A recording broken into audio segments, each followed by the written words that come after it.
Как избавиться от кашля без лекарств за одну ночь? Народный метод. Тебе понадобится 1 желток яйца, сода, пол чайной ложки, половиночка, чайная ложка меда,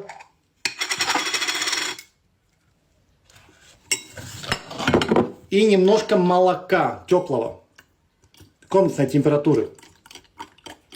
Примерно вот так. Размешиваем хорошенько все это дело. И выпиваем залпом на ночь. Попробуй, удивишься.